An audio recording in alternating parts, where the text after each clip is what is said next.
Good afternoon and welcome to today's edition of DQ&A Specialist Spotlight. Firstly, Happy New Year to you all. I'm Ed Auden and I'm delighted to be joined by our brilliant programmatic consultant, Greta Bezzini. Hello, Greta. Hi.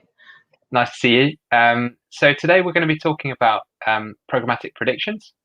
So all things programmatic in what has been a really challenging period for everybody in the programmatic industry.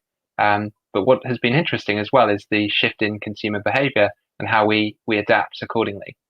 So I think a really good place to start, Greta, would be in DV360. So what do you see is the most interesting new feature within the platform?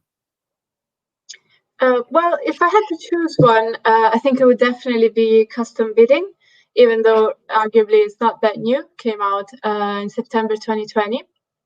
But because it came out when it came out, I don't think enough marketers have had the chance to use it.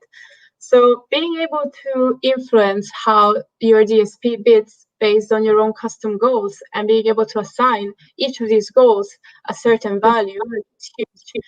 And by being able to do that, advertisers can adapt the way they buy programmatic media. So I think it's something that many marketers will give a go to in 2021.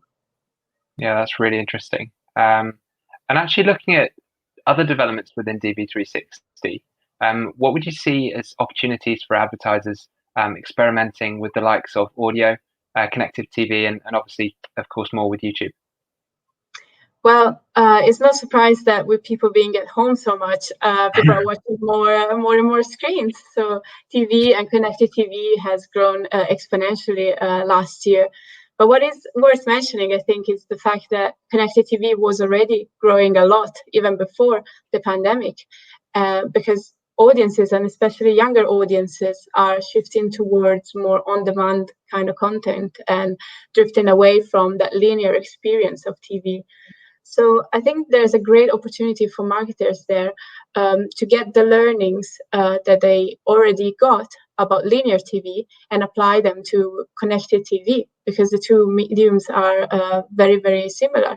For example, they both have that experience of being used during relaxing time. Usually people watch it together with their families, so it's a one-to-many kind of device.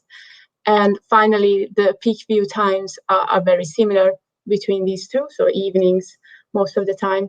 So I think advertisers can get these learnings that they already have and apply them to connected TV. And since this is a much more addressable kind of device. So yeah, absolutely great opportunities over there. Yeah, it's brilliant.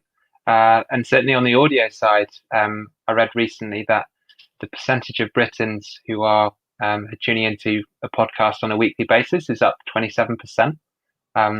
I'm not surprised about that at all. What would you say is your favorite? I think, my favorite right now is Trained by Nike. It's a podcast about health in general, sleep, workouts, and how to better function as a human. So yeah, I'm really enjoying that. And there's a great opportunities in the audio space as well, since there's so many new listeners that you can reach with this. Yeah, that's really interesting. I definitely need to check that out. And actually, I guess moving on to a really hot topic right now in privacy and expectations from consumers across the globe into how we operate as an industry. What tips would you give for programmatic teams in essentially adapting accordingly? Well, yeah, that's the topic everybody is discussing at the moment, of course, with Google's announcement of phasing out third-party cookies in Chrome in 2022. Programmatic teams are trying to adapt before then.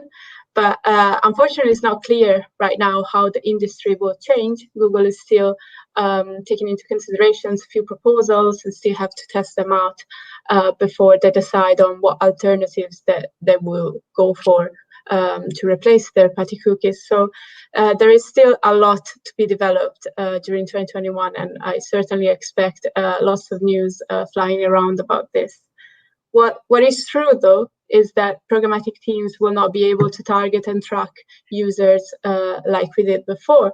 So there will definitely need to be a shift to use more machine learning models that are able to predict rather than react to consumers' behavior.